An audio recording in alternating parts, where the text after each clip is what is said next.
You may not like it, Mr. Speaker, but in Canada, civil liberties must be defended at every turn.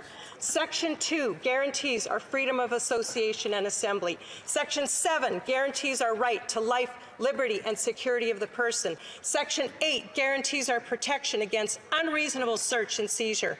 Canadians can't be expected to simply take this Prime Minister at his word.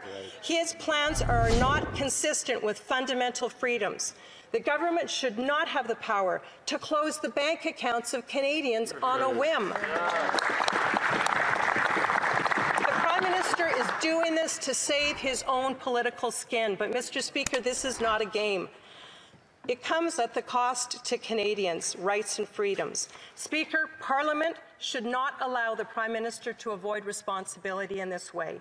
I urge all members of this House, proceed with extreme caution.